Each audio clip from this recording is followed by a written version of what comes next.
I want to say it was in the last 2 years. I We just remember. changed everything. And then before that, we had the towers. Those were astronomically expensive. Right.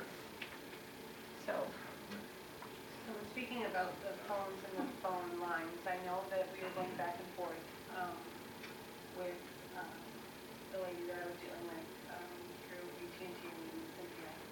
And we kept going back and forth, and she was finding other lines as we were digging and discovering. And so I can pull it up, it might take me a minute, but at one point I said, do we have any other lines that are live that we are not using that we don't need? And she said no. She sent me an email to that regard, that we had cut off everything that needed to be cut off and we weren't paying for not. But that was back in August, when I first got it. So it looks like we need a full report on our phones, these phones, plus the cell phones, pagers, anything else that we use for communication. Hey, let's do these pictures. I There don't are a know. few people, I think, that still EMTs have and medics. pagers. Just one minute. Okay.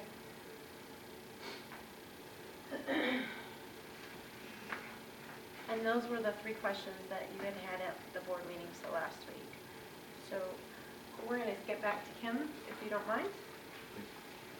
Thank you, and thank you for your patience when that technology problem came up. Each of our schools has a school improvement team, and those teams consist of teachers, principals, and a school coordinator. They work as a team and look at the needs of the students. For example, it's test scores. They look at the makeup of the student body, foster students, EL, special ed, any of those needs that the students would have. And then what they do is they create a improvement plan that starts with goals. If they want to improve something, then they come up with strategies that they're going to use to improve those or meet those goals, and then activities that will work towards those strategies. Once they've done that process, which is basically a year-long process, they budget. They use Title I money to budget and try to meet those needs. We do budgeting for the following year in the spring. We get an amount, and then we start working through that process where we're going to try to fund and meet all the needs of the students. We start with the school improvement team working together as a team. They often take it back to their staff as a whole and then go back to the school improvement team, so it's quite a long process. Then it goes to the Board of Education to approve, and then to Michigan Department of Ed. Michigan Department of Ed must then approve it before we can spend the money.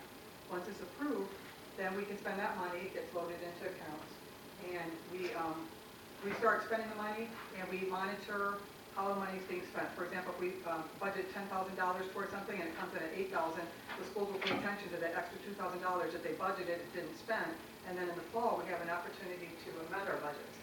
Same process. The school improvement team works together with the principal and school coordinator. They budget the amendment.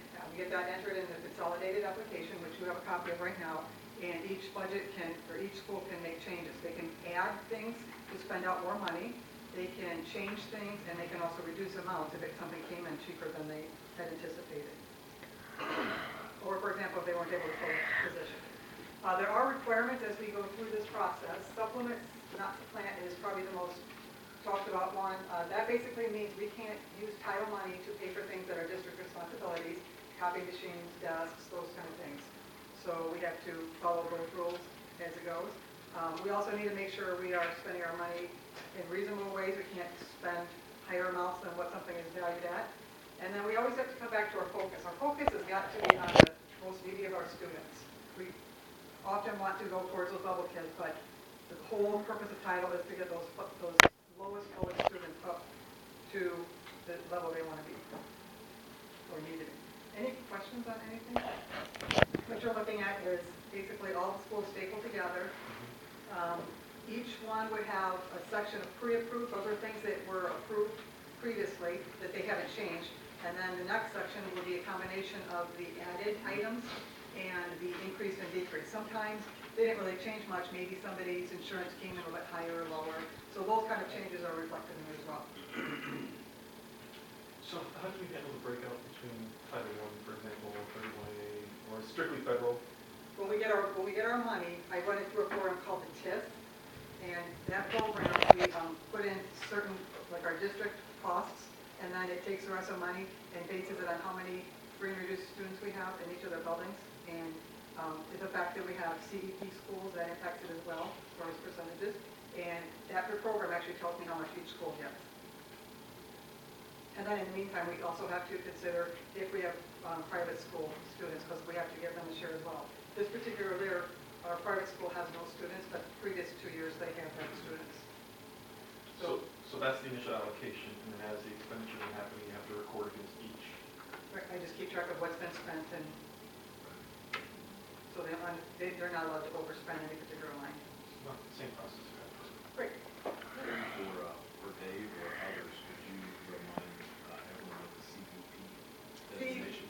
CEP is a process that our school has gone through. It's our food service director has worked with Ms. Morgan, and they have been able to do an application process that allows some of our schools to get free and reduced, or free lunch, breakfast and lunch in that whole school, whether you qualify or not. So what that does is impacts the TIS and requires us to give, rather than every student, like if, let's say a school has 70% free and reduced, they would get 70% of the money of their allocation, whereas a CEP school would have 100%. So every kid would count towards getting them more money, if that kind of makes sense. Can I ask, on page 6 of 8 and 7 of 8,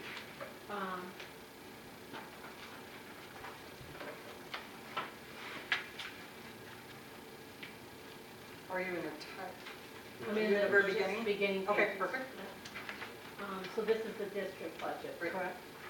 So everything up until page 6 of 8 is previously approved. Correct. And then under the 220 function, can you explain what the 251,370 that goes into the page 7, 8, what those changes are? That would be like the example I gave you, maybe somebody's insurance went up, or their pay went up, or when their pay went down. In the spring, we're estimating, because we're not sure how retirement's going to be. Retirement can change, FICA can change. Their benefits, if they have another child, if they get married, any of those things can change their exact costs. So at amendment time, I put in exact costs. In the spring, when I budgeted for the following year, I put in as close as I possibly can get. I work very closely with Penny's employees to get those amounts as close as possible. And that particular line you're talking about is the coordinators that work in the schools. Funded an additional .9 FTE through Title II, Part A. Right, so they're funded through Title I and through Title II. So we get .6 FTE per person from Title I, and then .3 FTE per person. I believe that's correct, yes. For Title II. And Title II is for our PD. Right.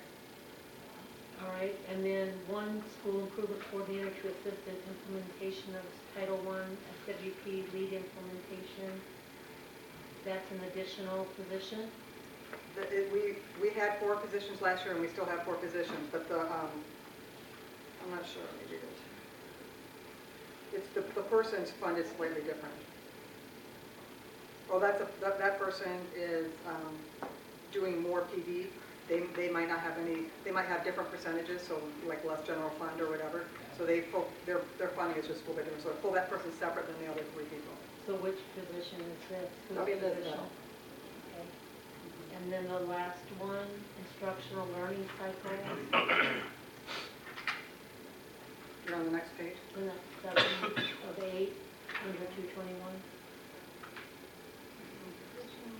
Where are you at? It says 221. 8.3 FT. Okay, that would be part of my salary. No, right underneath. Is that all part of that one? Okay, never mind. The top of the page is still from back here, how I took this. No, it starts, see where at the very bottom of the previous one, it says increase at the very bottom? Right here at the beginning of Oh, the next okay. one, and that'll be part of this. So,